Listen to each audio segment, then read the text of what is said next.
Hello everyone, welcome to my YouTube channel English literature zone. आज की video में हम लोग आनंद मठ जो कि बंकिम चंद्र चटर्जी की काफ़ी फेमस नॉवेल है उसके बारे में पढ़ेंगे। तो वीडियो शुरू करते हैं। वीडियो जो है काफ़ी इजी लैंग्वेज में होगा। वीडियो के थ्रू अगर आपका हेल्प होता है आपके सिलेबस का है तो प्लीज़ आप लोग वीडियो को लाइक करना, चैनल को सब्सक्राइब करना और कमेंट करके बताना वीडियो को कैसा लगा। तो वीडियो शुरू करते हैं। Anand Math is a 19th century Bengali novel. 19th century के एक बंगाली नॉवल है Anand Math, written by an Indian novelist Bankim Chandra Chatterjee, जिसको कि एक भारतीय नॉवलिस्ट उपन्यासकार के द्वारा लिखा गया है, बंकिम चंद्र चटर्जी के द्वारा। और बंकिम चंद्र चट्टोपाध्याय, इट मीन्स बंकिम चंद्र चटर्जी को बंकिम चंद्र चट्टोपाध्याय भी के रूप में भी जाना जाता है, के नाम से जाना जाता है। It has originally written in Bengali in 1882। इसको ओरिजिनली इट मीन्स ये जो नॉवेल लिखा गया था सबसे पहले बंगाली लैंग्वेज में लिखा गया, क्योंकि ये जो बंकिम चंद्र चटर्जी है ना वो बंगाली लैंग्वेज के मेनली ऑथर थे। बेस्ड ऑन सन्यासी रेबेलियन, सन्यासी रेबेलियन इट मीन सन्यासी जो विद्रोह हुआ था उस पर यह नॉवेल बेस्ड थी, आधारित थी। It has a special role in the freedom struggle of India. India का जो फ्रीडम स्ट्रगल चल रहा था, स्वतंत्रता के लिए जो हम लोग संघर्ष कर रहे थे, उसमें सन्यासी रेबेलियन यानी सन्यासी विद्रोह का काफ़ी एक स्पेशल मुख्य भूमिका थी रही है। The novel was translated in English by Basant Kumar Roy. Basant Kumar Roy के द्वारा इस नॉवेल को ट्रांसलेट किया गया था इंग्लिश में एंड पब्लिश्ड इन 1941 और पब्लिश करवाया गया 1941 में। इससे पहले भी नॉवेल को इंग्लिश में ट्रांसलेट करवाया गया, किसके द्वारा? नरेश चंद्र सेन के द्वारा, नरेश चंद्र सेन गुप्ता के द्वारा 1906 में पब्लिश करवाया गया। ये लिखना इंपॉर्टेंट नहीं है, बस इसको मेंशन किया क्योंकि ऑब्जेक्टिव पॉइंट ऑफ व्यू से में भी ये इंपॉर्टेंट हो सकता है।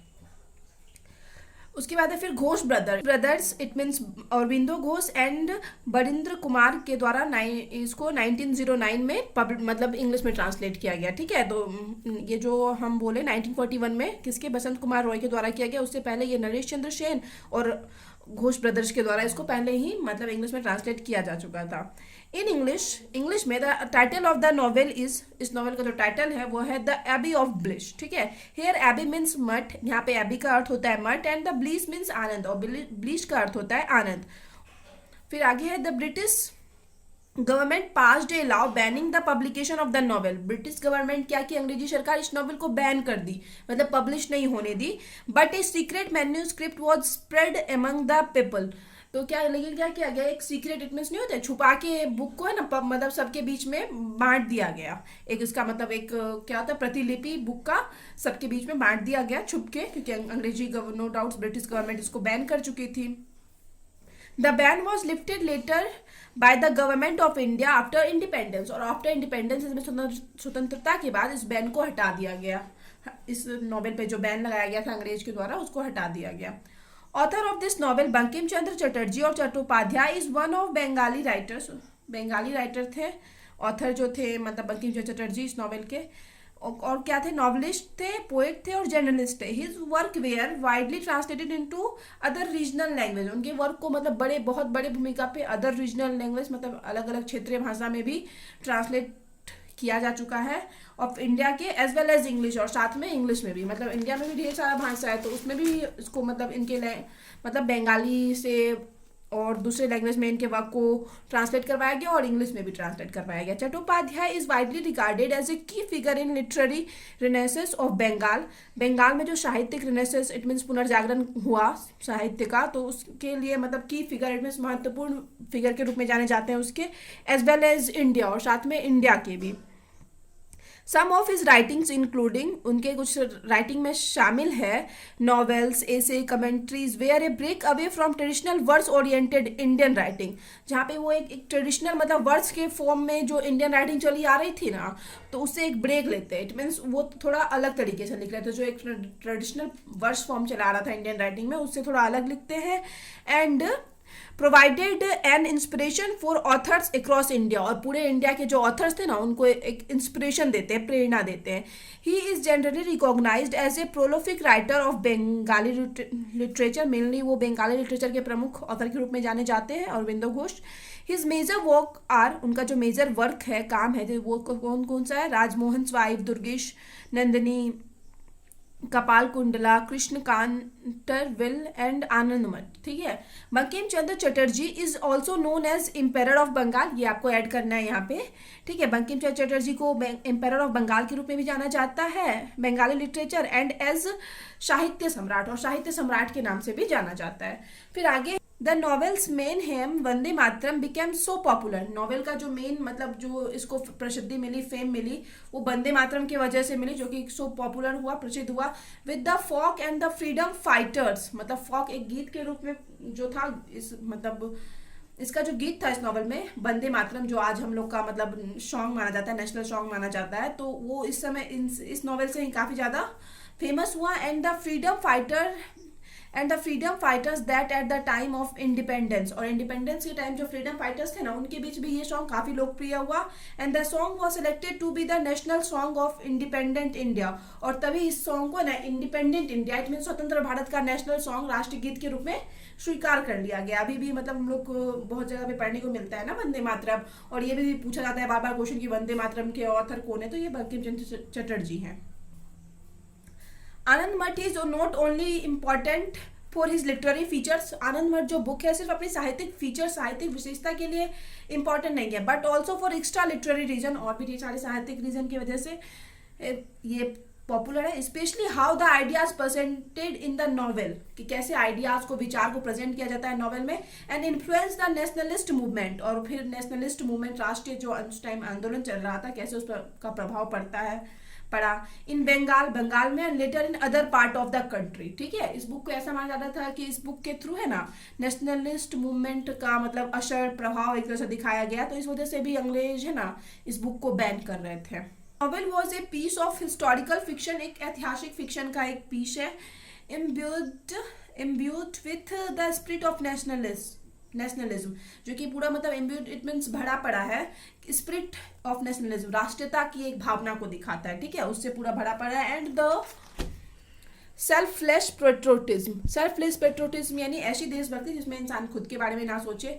The song is said to have inspired, ऐसा कहा जाता है ये जो सॉन्ग है, इट मीन्स वंदे मातरम जो है वो मतलब इंस्पायर्ड करता है किसको, equally the Mahatma Gandhi pacifist, मतलब इक्वली बराबर रूप से प्रभावित करता है किसको, पहले तो Mahatma Gandhi pacifist, it means Mahatma Gandhi के जो शांति प्रिय नेता थे उनको करता है प्रभावित। And the Aurobindo Ghosh revolutionaries, और रिवॉल्यूशनरीज इट मीन्स क्रांतिकारी जो नेता थे उनको भी ये प्रभावित करता है, इट मीन्स शांति प्रिय नेता को भी प्रभावित करता है ये सॉन्ग, और क्रांतिकारी नेता को भी प्रभावित करता है। The novels begin with introduction of a couple, novel शुरू होता है कपल के इंट्रोडक्शन से, नेम्ड महेंद्र एंड कल्याणी जिसका नाम है, who are stuck in their village, जो एक मतलब अपने विलेज में फंसे हुए हैं, जिनका नाम है पादचिन्ह नाम है, विदाउट फूड एंड वाटर, बिना पानी और बिना खाना, इट मीन्स वहां ना ही खाने के लिए कुछ है ना ही पानी पीने के लिए कुछ है।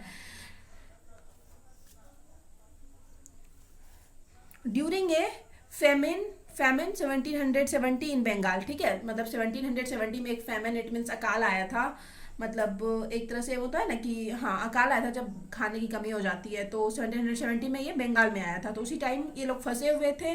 दे have decided to leave their village, ये लोग डिसाइड कर चुके थे कि अपना विलेज छोड़ेंगे, and move to the nearest town, और एक पास के शहर में चले जाएंगे, where there is a good chance of survival, जहाँ सर्वाइवल के इट मीन्स अपने लाइफ अच्छे से स्पेंड कर सकेंगे, मतलब नो डाउट टाउन में उस टाइम जॉब होता था तो कुछ ना कुछ काम मिल जाएगा, तो ये लोग सर्वाइव कर सकेंगे टाउन में, तो ये लोग प्लान बनाते हैं। ड्यूरिंग एन इंसिडेंट, लेकिन एक दुर्घटना, एक घटना के टाइम क्या होता है ना, द कपल गेट सेपरेटेड, दोनों कपल इट मीन्स दोनों हस्बैंड वाइफ अलग हो जाते हैं, and ran to avoid being cowed by the robbers, और दोनों भागते हैं क्योंकि नो डाउट्स, क्योंकि क्या होता है ना कि उन लोगों को डर था कि कहीं इनको रॉबर्ट्स पकड़ ना ले। एक इंसिडेंट यही हुआ था कि इन लोग के पीछे रॉबर्ट्स इट मीन तक डकैत पड़े हुए थे, तो ये लोग खुद को बचाने के लिए भागते हैं और इसी में एक दूसरे से अलग हो जाते हैं। फिर आगे ए हिंदू मॉन्क, एक हिंदू साधु था, नेम्ड सत्यानंद, जिसका नाम है Satyanand, to Kalyani and her infant daughter to his ashram, वो कल्याणी जो मतलब यहाँ पे जो हम सबसे पहले बोले महेंद्र की वाइफ है, तो कल्याणी को और उसकी इन्फेंट डॉटर को ले जाता है टू हिज आश्रम, मतलब एक छोटी सी बच्ची भी रहती है कल्याणी की, तो दोनों को अपने साथ आश्रम ले जाता है कौन, सत्यानंद, और and took care of her, और दोनों की देखभाल भी की, एंड हर चिल्ड्रन, मतलब took care of her and her children, it means Kalyani की भी देखभाल की और उसके बच्चे की भी देखभाल की, until she and the other monks were united with her husband, तब तक देखभाल की जब तक कि दूसरे मॉन्क उनको और दूसरे मॉन्क को उनके हस्बैंड नहीं मिल गए। फिर आगे Mahendra is currently attract to join the monastery. अब मोनेस्ट्री इट मीन्स उस मठ को ज्वाइन करने के लिए थोड़ा अट्रैक्ट होता है महेंद्र ऑफ द मॉन्क साधुओं के, एंड सर्व द मदरलैंड, और अपनी मदरलैंड मातृभूमि की सेवा करना चाहता है। Kalyani tries to help him achieve his dream by trying to kill herself, मतलब खुद को मार के ये कोशिश करती है क्या कि कल्याणी की अपने हस्बैंड की हेल्प करेगी कैसे अपने ड्रीम को पूरा करने में, क्योंकि इसका हस्बैंड अब मतलब मॉन्क सन्यासी बनना चाहता है। So that he is freed from earthly duties, ताकि उसका husband earthly duty it means no doubt उसकी वाइफ है, मतलब महेंद्र की जो वाइफ है कल्याणी और उसकी बेटी है, तो कुछ ना कुछ तो रिस्पॉन्सिबिलिटी बनती है महेंद्र की अपनी वाइफ को लेके, अपनी बेटी को लेके। तो इस चीज से फ्री करने के लिए ये कल्याणी सोच रही थी हम खुद को मार लेंगे।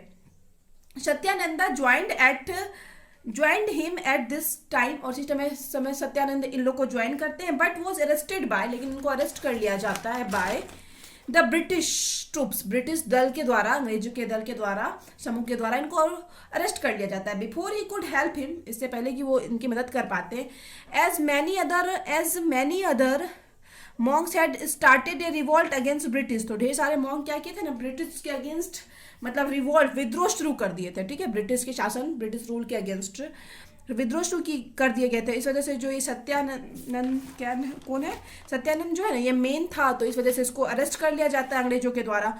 वाइल बीइंग ड्रैग्ड अवे, जब इसको ले जाया जा रहा था सत्यानंद को, ही स्पॉट्स अनदर मॉन्क, तो ये दूसरे मॉन्क से मिलता है रास्ते में, who is not wearing his distinctive, मतलब जो अपना डिस्टिंक्टिव इट मीन्स मॉन्क का जो एक ड्रेस होता है ना वो नहीं पहने हुए था, एंड सिंग और गाता है, in mild breeze by the bank of the river in the forest resides a respectable lady, ठीक है। द अदर मॉन्क, ये सॉन्ग है एक तरह से, वो गाता है, कौन गाता है, सत्यानंद गाता है, and the other monk Jeevanand, दूसरा जो साधु था जो रास्ते में मिला था सत्यानंद को वो था Jeevanand, realises the meaning of the song के मीनिंग को समझ जाता है, and rescue Kalyani and the baby girl, और वहां से मतलब बेबी गर्ल कल्याणी की बेटी और कल्याणी को रेस्क्यू कर लेता है, ले जाता है, and took them to the dormitory of the rebellion monks, और रिबेलियन मॉन्क्स विद्रोही सन्यासी जहाँ मतलब सोते थे वहीं पे ले जाता है कल्याणी को और उसकी बेटी को। एट द सेम टाइम, उसी समय the monks also give shelter to Kalyani's husband Mahendra, तो ये लोग क्या करते हैं ना मॉन्क मतलब कल्याणी के हस्बैंड महेंद्र को भी शेल्टर इट मीन्स आवास देते हैं। कल्याणी एंड महेंद्र रीयूनाइट, फिर से मिलते हैं ये दोनों। Jibananda the other monk marriage with Shanti in his early days, मतलब अपने शुरुआती दिन में जो जीवनानंद है जो सन्यासी है अभी, ये भी शादी किया हुआ था एक शांति नाम की लड़की से, बट आफ्टर सम टाइम, लेकिन कुछ समय बाद, ही लिव्स हिज वाइफ, अपनी वाइफ को छोड़ देता है शांति को, because he was to become a monk, क्योंकि उसको एक सन्यासी एक साधु बनना था। Shanti also wants to join monk, ये भी चाहती थी साधुओं को ज्वाइन करे, एंड सर्विंग द कंट्री, और अपने देश की सेवा करना चाहती थी। शीइंग हर फिजिकल स्ट्रेंथ, उसके शारीरिक मतलब मजबूती को देख के, Satyanand allow Shanti to join the monastery, Satyanand क्या करता है अलाउ कर देता है, मतलब कि जो शांति है वो भी ज्वाइन कर सकती है इस विद्रोह को, मतलब जो भी मठ था उसको। आफ्टर डिस्गाइजेज हरसेल्फ, मतलब खुद की वेशभूषा बदलने के बाद, इट मीन्स ये सत्यानंद जो है ना ये हमेशा मेन था सन्यासियों का, सबसे जो मेन होता है ना वो था leader, the leader of the rebels. अब जो सत्यानंद के बाद जो दूसरा लीडर था वो क्या करता है, सोज महेंद्र को दिखाता है द 3 फेजेस ऑफ बोंगो माता की 3 फेज को दिखाता है, मीन्स मदर बंगाल की, एज 3 गॉडेस, 3 गॉडेस के रूप में, आइडल्स 3 गॉडेस की मूर्तियों के रूप में, being worshipped in 3 consecutive room, जिसको कि 3 अलग अलग रूम में पूजा की जाती थी, ठीक है। वॉट मदर मतलब क्या है, एन आइडल ऑफ गॉडेस जगदात्री, मतलब यही 3 गॉडेस थी जिनका कि मतलब 3 मतलब दिखाया गया है, 3 गॉडेस थी, जगदात्री, काली एंड दुर्गा, ठीक है। तो ये मेनली 3 को मतलब इंट्रोड्यूस करवाता है, किससे, महेंद्र को तीनों से इंट्रोड्यूस करवाता है। Gradually the rebel influence increased, मतलब क्या होता है कि ग्रेजुअली क्या होता है ना, धीरे धीरे रेबल जो विद्रोह था सन्यासियों का इन्फ्लुएंस, उनका प्रभाव बढ़ता जाता है, एंड देयर मेंबरशिप इंक्रीज, और उसको बहुत सारे लोग ज्वाइन भी करना शुरू कर देते हैं। They shift their headquarter to a small brick fort, एक छोटे से मतलब ईंट का एक किला था, तो उसमें ये लोग अपना हेडक्वार्टर बना लेते हैं। The British attack the fort, उस फोर्ट पे, उस किले पे ब्रिटिश अंग्रेज अटैक करते हैं विथ ए लार्ज फोर्स, बहुत बड़े फोर्स के साथ। The rebels blocked the bridge, rebels जो हैं विद्रोही क्या करते हैं, ब्रिज को ब्लॉक कर देते हैं। इट मीन्स उस फोर्ट के रास्ते में, उस किले के रास्ते में एक ब्रिज था, तो उसको ब्लॉक कर देते हैं कुछ rebels. Over and nearby river, एक रिवर के ऊपर से। But realises the lack of artillery, मतलब इन लोग को रियलाइज होता है कि इन लोग के पास आर्टिलरी, इट मीन्स तोपों की कमी है।